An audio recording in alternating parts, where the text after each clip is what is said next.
आदाब नमस्कार, मैं रिदा खानम। आप देख रहे हैं सियासत टीवी पर हिंदी समाचार। एक नजर डालते हैं आज की हेडलाइंस पर। पीएम मोदी ने लाल किले से 83 मिनट तक किया राष्ट्र को संबोधित। भाई भतीजेवाद वाली टिप्पणी पर कांग्रेस ने पीएम मोदी पर किया पलटवार। अखिलेश यादव बोले, देश में सामने चुनौतियां, महंगाई और बेरोजगारी चरम सीमा पर। स्वतंत्रता दिवस पर नीतीश कुमार का बड़ा ऐलान, कहा 10 लाख लोगों को नौकरी के साथ 20 लाख को देंगे रोजगार। प्रधानमंत्री बनने में लिज ट्रस का रास्ता साफ, भारतीय मूल के ऋषि सुनक पर बनाए निर्णायक बढ़त।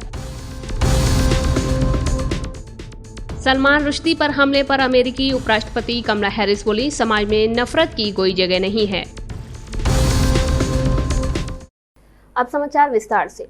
देश आज आज़ादी की 75वीं वर्षगांठ पूरे धूमधाम के साथ मना रहा है। इस मौके पर जहां सीमा पर जवान तिरंगा फहराकर जोश में दिख रहे हैं, तो वहीं प्रधानमंत्री नरेंद्र मोदी ने लाल किले की प्राचीर से लगातार 9वीं बार तिरंगा फहराकर राष्ट्र को संबोधित किया। इस दौरान प्रधानमंत्री ने वीर सावरकर से लेकर डॉक्टर भीमराव अम्बेडकर को याद किया। लाल किले से अपने संबोधन में प्रधानमंत्री मोदी ने देशवासियों को स्वतंत्रता दिवस की बधाई और शुभकामनाएं दी। पीएम मोदी ने लाल किले से 83 मिनट तक लोगों को संबोधित करते हुए रिकॉर्ड बनाया है। करीब 83 मिनट का उनका संबोधन लाल किले से 5वां सबसे बड़ा भाषण। इससे पहले अब तक के पीएम मोदी के लाल किले से भाषण का समय देखें तो उन्होंने सबसे लंबा भाषण साल 2016 में दिया था। उस साल उन्होंने देश की जनता को 94 मिनट तक संबोधित किया था। इसके बाद साल 2014 में पीएम मोदी ने पहली बार लाल किले की प्राचीर पर राष्ट्रीय ध्वज फहराया था। तब उन्होंने 65 मिनट तक राष्ट्र के नाम संबोधन किया था। 2015 में पीएम मोदी ने 88 मिनट तक बोला था। 2016 में 94 मिनट, 2017 में 56 मिनट, 2018 में 83 मिनट और 2019 में 92 मिनट तक पीएम मोदी ने लाल किले से देशवासियों को संबोधित किया था। आने वाले 25 साल के लिए हमें उस 5 पंच प्राण पर अपनी शक्ति को केंद्रित करनी होगी, अपने संकल्पों को केंद्रित करना होगा, अपने सामर्थ्य को केंद्रित करना होगा और हमें उन पंच प्राण को लेकर के 2047 जब आजादी के 100 साल होंगे, आजादी के दीवानों के सारे सपने पूरे करने का जिम्मा उठा करके चलना होगा। जब मैं पंच प्राण की बात करता हूं तो पहला प्राण, अब देश बड़े संकल्प लेकर के ही चलेगा। बहुत बड़े संकल्प लेकर के चलना होगा और वो बड़ा संकल्प है विकसित भारत। अब उससे कुछ कम नहीं होना चाहिए। बड़ा संकल्प। दूसरा प्राण है किसी भी कोने में हमारे मन के भीतर, हमारे आदतों के भीतर गुलामी का एक भी अंश अगर भी अभी भी है तो उसको किसी भी हालत में बचने नहीं देना।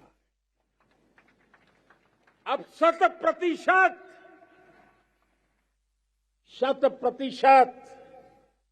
सैकड़ों साल की गुलामी ने जहां हमें जकड़ कर रखा है, हमारे मनोभाव को बांध करके रखा हुआ है, हमारी सोच में विकृतियां पैदा करके रखी है, हमें गुलामी की छोटी सी छोटी चीज भी कहीं नजर आती है, हमारे भीतर नजर आती है, हमारे आसपास नजर आती है, हमें उससे मुक्ति पानी ही होगी। ये हमारा दूसरी प्राण शक्ति है। तीसरी प्राण शक्ति, हमें हमारी विरासत पर गर्व होना चाहिए। हमारी विरासत के प्रति, क्योंकि यही विरासत है जिसने कभी भारत को स्वर्णिम काल दिया था, और यही विरासत है जो समयानुकूल परिवर्तन करने की आदत रखती है। यही विरासत है जो काल बाह्य छोड़ती रही है, नित्य नूतन स्वीकारती रही है। और इसलिए इस विरासत के प्रति हमें गर्व होना चाहिए। चौथा प्राण वो भी उतना ही महत्वपूर्ण है और वो है एकता और एकजुटता। 130 करोड़ देशवासियों में एकता, न कोई अपना न कोई पराया। एकता की ताकत एक भारत श्रेष्ठ भारत के सपनों के लिए हमारा चौथा प्राण है। और पांचवा प्राण है नागरिकों का कर्तव्य। नागरिकों का कर्तव्य जिसमें प्रधानमंत्री भी बाहर नहीं होता है, मुख्यमंत्री भी बाहर नहीं होता है, वो भी नागरिक है। नागरिकों का कर्तव्य, यह हमारे आने वाली 25 साल के सपनों को पूरा करने के लिए एक बहुत बड़ी प्राण शक्ति है। कांग्रेस ने लाल किले की प्राचीर से प्रधानमंत्री नरेंद्र मोदी द्वारा भ्रष्टाचार और परिवारवाद के खिलाफ निर्णायक लड़ाई का आह्वान किए जाने के बाद उन पर निशाना साधा। कांग्रेस के वरिष्ठ नेता पवन खेड़ा ने तंज कसते हुए कहा कि मोदी ने अपने ही मंत्रियों और उनके बेटों पर हमला किया, जो स्वतंत्रता दिवस के मौके पर शोभा नहीं देता। 75वें स्वतंत्रता दिवस की बहुत बहुत शुभकामनाएं हों। आज का दिन ऐसा तो नहीं है जिसपे सियासी बात की जाए, राजनीतिक बात की जाए, लेकिन कुछ परंपराएं बदली जा रही हैं इस देश में और बदलने वाले प्रधानमंत्री स्वयं हैं। इस तरह की निम्न स्तर की परंपराओं का जवाब देना आवश्यक तो नहीं होता, लेकिन आप लोगों की मांग है कि उसका जवाब दिया जाए। प्रधानमंत्री पिछले 8 साल से अपने ही शब्दों के शिकार होते चले जा रहे हैं और बहुत थके हुए सुनाई देते हैं। अब उनकी बातें थकी हुई सुनाई देती हैं, उनके शब्द थके हुए, कोई भाव नहीं है, कोई दिल में जज्बा नहीं है, कोई जुनून नहीं है, क्योंकि जो जो उन्होंने वादे किए थे अब मुझे लगता है वो उन्हें खुद को सताते होंगे। कहाँ गई किसानों की दुगनी आय? कहाँ गया वो वादा सबको घर दिलवाने का? कहाँ गया सारा काला धन वापस लाने का वादा? उल्टा जो था धन हिंदुस्तान से वो बाहर चला जा रहा है। रोजगार का वादा, हर खाते में 15 लाख का वादा, अब उन्हें वो तमाम वादे न सोने देते हैं, न ठीक ढंग से बोलने देते हैं, और कुछ करने की आदत उनकी है नहीं, सिर्फ बोलने भर की आदत है। अब उसमें भी थके हुए महसूस होते हैं। जो उन्होंने कुछ राजनीतिक बातें की, मुझे लगता है वो भारतीय जनता पार्टी का आंतरिक मसला है। जो भारतीय जनता पार्टी में एक परिवारवाद है, एक आदमी जिसने लॉर्ड्स में कोई सेंचुरी लगाई हो, शायद मैंने तो नहीं देखा, वो क्रिकेट में एक बड़े पद पर जाकर पहुंच गए हैं। एक और मंत्री हैं जिनका बेटा फॉरेन सर्विसेज तो शायद नहीं पास किया, लेकिन एक बहुत बड़े थिंक टैंक में बहुत बड़े पद पर है। तो अब वो हमला अपने ही मंत्रियों पर है, अपने ही मंत्री पुत्रों पर है, यह मोदी जी खुद बताएंगे। लेकिन देश आज उनसे उम्मीद करता था कि वो अपना रिपोर्ट कार्ड देंगे, 8 साल का हिसाब किताब देंगे। कहाँ गया वो वादा? किसानों की दुगनी आय का वादा। किसान परेशान, इंतज़ार कर रहा था कि आज कोई जवाब मिलेगा। हर व्यक्ति को पक्का घर, हर घर में नल, हर नल में जल, ये तमाम जो उनके खोखले नारे थे, जिनको अमित शाह खुद ही जुमला कहते हैं, उन तमाम नारों पे उम्मीद थी कि आज कुछ हिसाब किताब देंगे, कोई रिपोर्ट कार्ड देंगे। प्रधानमंत्री ने पूरे देश को और अपने समर्थकों को भी आज निराश किया। महाराष्ट्र में सरकार गठन के 40 दिन के बाद 9 अगस्त को एकनाथ शिंदे मंत्रिमंडल का विस्तार हुआ था। भाजपा और शिंदे गुट के 9 विधायकों ने मंत्री पद की शपथ ली थी, लेकिन विभागों का बंटवारा नहीं हो पाया था। अब सभी मंत्री और उनके विभाग सौंप दिए गए हैं। एकनाथ शिंदे कैबिनेट में उप मुख्यमंत्री देवेंद्र फडणवीस को गृह और वित्त मंत्रालय मिला है। मुख्यमंत्री एकनाथ शिंदे ने राज्य मंत्रिमंडल में नवनियुक्त मंत्रियों के विभागों के आवंटन की घोषणा की। मुख्यमंत्री के पास सामान्य प्रशासन, शहरी विकास, सूचना एवं प्रौद्योगिकी, सूचना एवं जनसंपर्क, लोक निर्माण, परिवहन, विपणन, सामाजिक न्याय एवं विशेष सहायता, राहत एवं पुनर्वास, आपदा प्रबंधन, मृदा एवं जल संरक्षण, पर्यावरण और जलवायु परिवर्तन, अल्पसंख्यक और औकफ का मंत्रालय रहेगा। साथ ही उप मुख्यमंत्री देवेंद्र फडणवीस के पास गृह, वित्त और योजना, कानून और न्याय, जल संसाधन और लाभ क्षेत्र विकास, आवास और ऊर्जा के विभाग रहेंगे। मनी लॉन्ड्रिंग के आरोप में गिरफ्तार महाराष्ट्र के पूर्व मंत्री नवाब मलिक के खिलाफ एक और एफआईआर दर्ज की गई है। एनसीबी के पूर्व जोनल डायरेक्टर समीर वानखेड़े की शिकायत पर गोरेगांव पुलिस ने नवाब मलिक के खिलाफ आईपीसी की धारा 500 और 501 के तहत मामला दर्ज किया है। साथ ही SC/ST एक्ट के तहत सेक्शन 3(1)(u) की धारा भी लगाई गई है। समीर वानखेड़े वर्तमान में चेन्नई में अतिरिक्त आयुक्त DGPF हैं। गोरेगांव पुलिस थाने में दर्ज एफआईआर के मुताबिक समीर वानखेड़े ने नवाब मलिक पर उनकी और उनके परिवार की बदनामी करने और वो महार जाति के हैं इसलिए प्रताड़ित करने का आरोप लगाया है। एफआईआर में आरोप लगाया गया है कि नवाब मलिक के दामाद समीर खान को ड्रग्स के आरोप में गिरफ्तार करने के बाद नवाब मलिक ने समीर वानखेड़े के खिलाफ झूठा अभियान छेड़ दिया और उनके महार जाति से होने पर सवाल उठाया। नवाब मलिक ने समीर वानखेड़े पर धर्म परिवर्तन का झूठा आरोप भी लगाया, उनकी सरकारी नौकरी पर सवाल उठाया, भ्रष्टाचार का आरोप लगाया। कल ही हमारे जो माननीय महाराष्ट्र राज्य के जो कास्ट स्क्रूटिनी कमेटी होती है उन्होंने जो कंप्लेंट्स की गई थी हमारे विरुद्ध में, हमारे खिलाफ में, तो उस कंप्लेंट्स को खारिज किए हैं। एंड जो हमने जो डॉक्यूमेंट सबमिट किए थे वो सत्य के आधार पर डॉक्यूमेंट्स थे and those were valid documents. And Sameer Wankhede and his father definitely belongs to the schedule caste Mahar community. जो सच्चाई है तो वो सब सच्चाई इस ऑर्डर में आ चुकी है एंड मैं काफ़ी आभार व्यक्त करता हूँ सिस्टम का, जुडिशरी का, महाराष्ट्र सरकार का, जो उन्होंने सच्चाई का और सत्य जो है वो बाहर निकाला है। भारत में कोरोना संक्रमण के प्रसार का दौर जारी है। रोजाना कोरोना संक्रमण के सैकड़ों नए मामले सामने आ रहे हैं।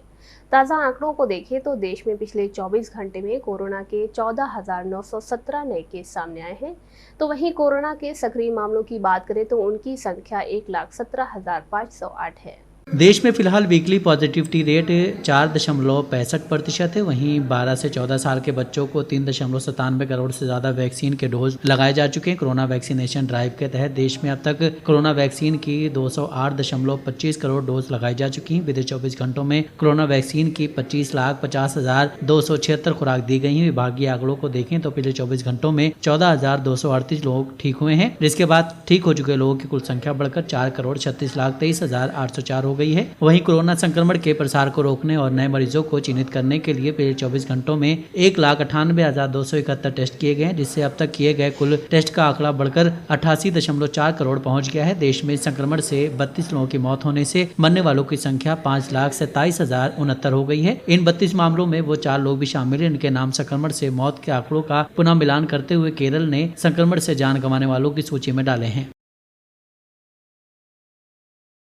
दिल्ली के मुख्यमंत्री अरविंद केजरीवाल ने दिल्ली के छत्रसाल स्टेडियम में झंडा फहराया। झंडा फहराने के बाद एक खुली जिप्सी पर सवार होकर अरविंद केजरीवाल ने परेड का निरीक्षण किया। इस परेड में दिल्ली पुलिस के साथ साथ एनसीसी और स्कूलों के छात्र छात्राएं शामिल थे। समारोह में मुख्यमंत्री ने दिल्ली पुलिस के जवानों को उनके सराहनीय कामों के लिए मेडल और सम्मान पत्र देकर सम्मानित किया। और हाथ जोड़ के मैं एक बात कहना चाहता हूं, शिक्षा फ्री भी नहीं है। शिक्षा को फ्री भी मत कहिए, शिक्षा फ्री भी नहीं है। एक माँ बाप अपना पेट काट के अपने बच्चों को पढ़ाते हैं, एक टाइम की रोटी कम खा लेते हैं, बच्चे को पढ़ाते हैं। माँ बाप अपने बच्चे को फ्री भी नहीं देते। वो बच्चे को क्यों पढ़ाते हैं? वो बच्चे को पढ़ाते हैं ये बच्चा बड़ा होएगा, बड़ा आदमी बनेगा, परिवार का नाम रोशन करेगा, देश का नाम रोशन करेगा। दोस्तों, हमारा 130 करोड़ लोगों का परिवार है। ये 27 करोड़ बच्चे हमारे बच्चे हैं। ये कोई पराये बच्चे नहीं है, ये हमारे बच्चे हैं। इसको फ्री भी मत कहिए। अगर पैसे की कमी है, हम सारे भारत के लोग एक टाइम की रोटी कम खा लेंगे, लेकिन अपने बच्चों को अच्छी शिक्षा देंगे। बच्चों की शिक्षा के साथ कॉम्प्रोमाइज नहीं हो सकता। आज हम लोगों को आज़ादी के 75 साल के उपलक्ष्य में यह प्रण लेना है कि हमें अपने भारत के एक एक बच्चे के लिए अच्छी से अच्छी शिक्षा और फ्री शिक्षा का इंतजाम करना। दुनिया में 39 देश ऐसे हैं जो अपने बच्चों को फ्री शिक्षा देते हैं। 39 देश, Australia, Austria, America, England, Switzerland, Sweden, Denmark, Canada, France, Germany, Hong Kong. हमें भी ऐसे ही अमीर बनना है, नहीं बनना? अगर हमें भी अमीर देश बनना है तो सबसे ये देश अमीर क्यों बने? ये देश अमीर इसलिए बने क्योंकि इन लोगों ने अपने बच्चों के लिए अच्छी शिक्षा का इंतजाम किया। मैंने आपको उदाहरण दिया कुशाल गर्ग का, उसके पिताजी कारपेंटर हैं। आज कुशाल गर्ग पढ़ लिख जाएगा, पढ़ने के बाद उसके परिवार की गरीबी दूर हो जाएगी। सोच के देखो, अगर हमने सारे 27 करोड़ बच्चों के लिए अच्छी शिक्षा का इंतजाम कर दिया, एक पीढ़ी के अंदर भारत की गरीबी दूर हो जाएगी और भारत अमीर देश बन जाएगा। देश भर में भारत की आज़ादी के 75 साल पूरे होने पर जश्न मनाया जा रहा है, तो वहीं स्वतंत्रता दिवस पर यूपी के सीएम योगी आदित्यनाथ ने शुभकामनाएं दी। वहीं अब समाजवादी पार्टी प्रमुख और नेता विपक्ष अखिलेश यादव ने भी देशवासियों को मुबारकबाद दी है। इस दौरान उनका बयान भी सामने आया है। पूरे देशवासियों को बहुत बहुत मुबारकबाद और बधाई देना चाहता हूँ।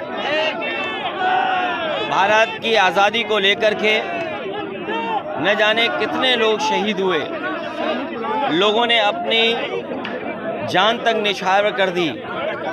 जहां हम आज 15 अगस्त की आज़ादी की खुशियां मना रहे हैं, वहीं हम उन शहीदों को भी याद करते हैं, उन लोगों को भी याद करते हैं जिनकी कुर्बानी से हमें आज़ादी मिली है। जहां राष्ट्रपिता महात्मा गांधी, जिन्होंने सत्य अहिंसा का नारा देकर के आम लोगों को आज़ादी के आंदोलन से जोड़ने का काम किया, और एक ऐसा समय आया कि अंग्रेज़ों को भारत छोड़ करके जाना पड़ा। जहां हम आज़ादी की खुशियां मना रहे हैं, जहां हम 15 अगस्त को देशवासियों को बधाई दे रहे हैं, एक दूसरे को इस खुशी के समय पर हम आज़ादी के संकल्पों को भी याद दिला रहे हैं। जो सपने लेकर के इस देश को आगे बढ़ाने के लिए काम किए गए, उन सपनों को कैसे पूरा किया जाए। और आज जब हम आज़ादी की खुशियां मना रहे हैं, वहीं हमारे देशवासियों के सामने चुनौतियां भी हैं। और आज चिंता का विषय ये भी है कि महंगाई चरम सीमा पर है। चिंता का विषय इस बात का भी है कि चरम सीमा पर बेरोजगारी है। और दुनिया के तमाम आंकड़ों में अगर हम देखें, स्वास्थ्य के क्षेत्र में, प्रेस की आज़ादी के क्षेत्र में, बच्चों के स्वास्थ्य को लेकर के, उसमें भी हमारे देश को कई जगह बहुत पीछे दिखाई दिया है। जहां हमारे सामने चुनौतियां हैं, वहीं चिंता का विषय है कि हमारा देश दूसरे देशों के मुकाबले कैसे आगे बढ़े। जिन देशों के पास आज जनता को देने के लिए अच्छी सड़कें हैं, अच्छा स्वास्थ्य है, अच्छी शिक्षा है। बिहार के मुख्यमंत्री नीतीश कुमार ने आज़ादी की 75वीं वर्षगांठ पर पटना के ऐतिहासिक गांधी मैदान से बड़ी घोषणा की है। उन्होंने राज्य में 10 लाख लोगों को सरकारी नौकरी देने का ऐलान किया है। मुख्यमंत्री ने कहा है कि इसके साथ ही 20 लाख लोगों को रोजगार देंगे। हम लोग बड़ी संख्या में देंगे। अरे नौकरी वाला भी जो बात है, हम लोग अब एक साथ हैं। हम लोगों का कंसेप्ट है कि भाई हम लोग कम से कम उसको तो 10 लाख तक कर दें, लेकिन हम तो यही कहेंगे कि हम करेंगे बच्चे बच्चियों के नौकरी के लिए भी, और उसके अलावे हर तरह से आप समझिए उसके रोजगार के लिए।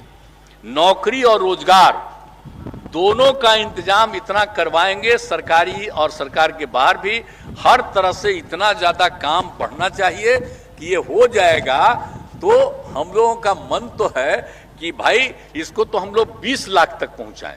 इसके लिए पूरे तौर पर हम लोग हर जगह इन सब चीजों को काम करेंगे ताकि ये सब काम में आप समझ लीजिए कितना ज्यादा होगा। बिहार में राजनीतिक समीकरण बदलने और आरजेडी संग मिलकर नीतीश कुमार के सरकार बनाने के बाद भाजपा जेडीयू पर हमलावर हो गई है। राज्य के पूर्व डिप्टी सीएम सुशील कुमार मोदी रोज सोशल मीडिया पर कुछ न कुछ बयान दे रहे हैं। 2 दिन पहले सुशील मोदी ने बिहार की विडंबना बताते हुए लिखा कि सुशील कुमार को पीएम बनने की चाह है और जेडीयू अध्यक्ष ललन सिंह को आरसीपी सिंह के डाह है। इस पर ललन सिंह ने उन्हें जवाब दिया है। मोदी ने कविता लिखी थी, विडंबना बिहार के नीतीश कुमार के पीएम बनने की अनंत चाह, ललन सिंह की आरसीपी सिंह से गोतनी जैसी डाह, पैसे और सत्ता के लिए लालू की भूख अथाह, जनता की नहीं कोई परवाह, देर सवेर झेलनी पड़ेगी आ। इसके जवाब में ललन सिंह ने आज लिखा, सुशील जी आपके वक्तव्यों का स्तर उच्चतम है। सच्चाई है कि ना तो नीतीश जी की कभी पीएम बनने की चाह, ना किसी से मेरी डाह। आपका स्तर आपके ग्रह नक्षत्र को ठीक कर पुनर्स्थापित कर देगा। मेरी शुभकामना आपके साथ है। दरअसल सत्ता से बेदखल होने के बाद से बीजेपी के नेता रोज मीडिया में बयान दे रहे हैं। बीजेपी के नेता कभी लालू परिवार तो कभी नीतीश कुमार पर हमला बोल रहे हैं और राज्य में जंगल राज रिटर्न्स की बात कह रहे हैं। लगे हाथ जेडीयू नेताओं पर भी आरसीपी सिंह को लेकर निशाना साध रहे हैं। उधर जेडीयू के लोग भी बीजेपी को पुराने दिनों की याद दिला रहे हैं। मध्य प्रदेश के इंदौर जिले की महू तहसील के बडगोंदा थाना क्षेत्र के बोरछा गांव में कौशल परिवार के लोगों में आपसी विवाद हो गया।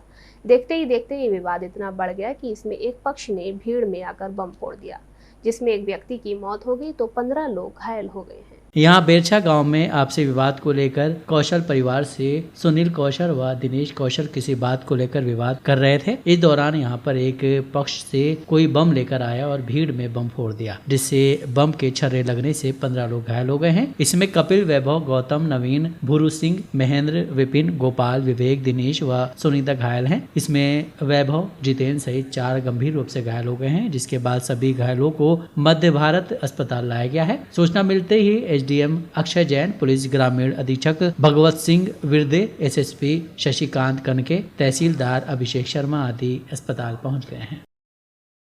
आज पूरा देश आज़ादी की 75वीं वर्षगांठ बड़े धूमधाम से मना रहा है, तो वहीं मध्य प्रदेश की राजधानी भोपाल के मोतीलाल नेहरू स्टेडियम में मुख्यमंत्री शिवराज सिंह चौहान ने झंडा फहराकर परेड की सलामी ली और प्रदेश और देशवासियों को स्वतंत्रता दिवस की बधाई दी। सीएम ने कहा कि हमने फैसला किया है कि 1 साल के अंदर 1 लाख सरकारी पदों पर भर्तियां की जाएंगी।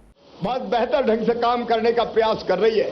इसका एक उदाहरण, जब 3 दिन पहले कारम बांध पर संकट पैदा हुआ और ऐसा लगा कि बांध के सीपेज के कारण कोई बड़ी समस्या पैदा हो सकती है, तब टीम मध्य प्रदेश जुटी और जनता के सहयोग से हमने जो डिजास्टर मैनेजमेंट है उसका एक उत्तम उदाहरण प्रस्तुत किया और बड़े संकट को युक्ति और बुद्धि से टाल दिया।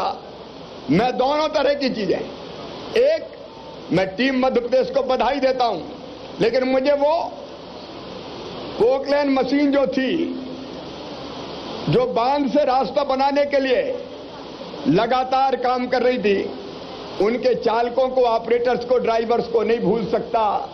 उन्होंने जान जोखिम में डाल के पानी के लिए सुरक्षित रास्ता बनाने का काम किया और इसलिए उन ड्राइवर्स को सम्मानित करने का काम मध्य प्रदेश सरकार करेगी। राजस्थान के सीएम अशोक गहलोत ने आज स्वतंत्रता दिवस के मौके पर जनता को संबोधित करते हुए कहा कि आज हम सब लोग 76वां स्वतंत्रता दिवस मना रहे हैं। ये अमृत महोत्सव के रूप में पूरे देश में उत्साह के साथ मनाया जा रहा है। इसके लिए मैं प्रदेश वासियों को बहुत बहुत बधाई देता हूं। आज हमारे लिए गर्व का दिन है। मैं इस मौके पर ज्ञात अज्ञात महापुरुषों और स्वतंत्रता सेनानियों को नमन करता हूं। 76वें स्वतंत्रता दिवस के उपलक्ष्य में मेरी प्रदेशवासियों को बहुत बहुत बधाई हैं, शुभकामनाएं। ये अमृत महोत्सव के रूप में मनाया जा रहा 75 वर्ष पूरे होने के उपलक्ष्य के अंदर भी इसका विशेष महत्व है। पूरे देश के अंदर आज़ादी के बाद में 47 के बाद में जहाँ सुई नहीं बनती थी, आज हम कहाँ पहुँच गए हैं। तो आज पूरे देशवासियों के लिए बड़े गर्व करने का विषय भी है। इतनी नई पीढ़ी को समर्पित होना चाहिए दिवस, जिससे कि हमारी उपलब्धियों को, हमारे आज़ादी की जंग लड़ी गई उसके संघर्ष को, जो कुर्बानियाँ हुई, त्याग हुए, बलिदान हुए, नौजवान फांसी के फंदे पर चढ़े, वो तमाम इतिहास जो है उसकी जानकारी युवा पीढ़ी तक पहुँचे। तो ये पूरा अमृत महोत्सव उस रूप में मनाया जाए जिससे कि आने वाली पीढ़ी जो है, नौजवान पीढ़ी आज की है, वो कल के भारत के निर्माण करता है। वो उसी कॉन्फिडेंस के साथ में अपने जीवन में देश सेवा के लिए समर्पित हो सकें, प्रतिबद्ध हो सके। मेरी बहुत बहुत शुभकामनाएं हैं पूरे प्रदेशवासियों को कि वो सुखी रहे, स्मृतिशाली बने और प्रदेश के विकास में भागीदार बने। ये मेरी शुभकामनाएं। धन्यवाद। जय हिंद। ब्रिटेन में प्रधानमंत्री पद और सत्तारूढ़ कंजर्वेटिव पार्टी के नेतृत्व की दौड़ में आगे चल रही मौजूदा विदेश मंत्री लिज ट्रस ने अपने प्रतिद्वंदी और पूर्व वित्त मंत्री ऋषि सुनक पर 22 अंकों से निर्णायक बढ़त बना रखी है। ये जानकारी कंजर्वेटिव सदस्यों के बीच कराए गए सर्वेक्षण के नतीजों से मिली है। एक अखबार द्वारा कंजर्वेटिव पार्टी के 570 सदस्यों को शामिल कर ओपिनियन पोल कराया गया, जिसके मुताबिक 61% सदस्यों ने लिज ट्रस का समर्थन किया है, जबकि 39% ने भारतीय मूल के सुनक को समर्थन देने की बात कही है। सर्वे में शामिल सदस्य पार्टी नेतृत्व के चुनाव में मतदान की अर्हता रखते हैं। पार्टी का नेतृत्व करने वाला ही प्रधानमंत्री पद पर आसीन होता है। कंजर्वेटिव पार्टी के सदस्यों के लिए डाक मतपत्र के जरिए मतदान पर निवर्तमान प्रधानमंत्री बोरिस जॉनसन का उत्तराधिकारी चुनने के लिए अंतिम तारीख 2 सितंबर तय की गई, जिसमें अब महज करीब 3 हफ्ते का समय बचा है। सर्वे के मुताबिक सुनक हाल के दिनों में ट्रस और अपने बीच इस अंतर को मामूली रूप से पार सके हैं। ओपिनियन के क्रिस कर्टिन ने बताया कि जिस समय अंतिम 2 उम्मीदवारों के बारे में पता चला था, उसी समय स्पष्ट हो गया था कि सारे समीकरण लिज ट्रस के पक्ष में। हमारा नवीनतम ओपिनियन पोल केवल ये पता लगाने के लिए है कि पार्टी सदस्यों के बीच उनकी बढ़त कितनी है। अमेरिका की उपराष्ट्रपति कमला हैरिस ने लेखक सलमान रुश्दी पर हुए हमले पर दुख व्यक्त किया।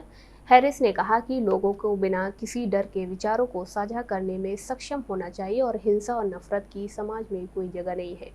कमला हैरिस के साथ में अमेरिकी राष्ट्रपति जो बाइडेन और ब्रिटेन के प्रधानमंत्री बोरिस जॉनसन सहित कई विश्व के बड़े नेताओं ने इस घटना की निंदा की है। सलमान रुश्दी को अपनी किताब द सैटेनिक वर्सेस को लेकर लगातार जान से मारने की धमकियां मिल रही थी। इस बीच रुश्दी को शुक्रवार को एक कार्यक्रम के दौरान मंच पर चाकू मार दिया गया था। कमला हैरिस ने ट्वीट करते हुए कहा, इस हफ्ते लेखक सलमान रुश्दी पर हुए हमले से डोंग और मैं स्तंभ थे। लोगों को बिना किसी डर के विचारों को साझा करने में सक्षम होना चाहिए, जो किसी भी स्वतंत्र और खुले समाज का आधार होता है। समाज में हिंसा और नफरत के लिए कोई जगह नहीं है। वहीं राष्ट्रपति जो बाइडेन ने सलमान रुश्दी पर कायराना हमले पर दुख व्यक्त किया था। सलमान रुश्दी पर हमले के दौरान जो लोग उनकी मदद करने के लिए आए थे, उनकी तारीफ करते हुए जो बाइडेन ने कहा, मैं उन बहादुर लोगों का आभारी हूं जो लेखक की मदद करने के लिए तुरंत आए। सलमान रुश्दी की प्रशंसा करते हुए अमेरिकी राष्ट्रपति जो बाइडेन ने कहा कि लेखक के पास मानवता में एक गहरी पैठ है, उनके पास कहानी कहने के लिए एक बेजोड़ भावना है और उन्होंने डराने या चुप कराने से इनकार कर दिया। हिंदी समाचार यहीं समाप्त होता है। मुझे दें इजाजत। बाकी खबरों के लिए बने रहें सियासत टीवी के साथ।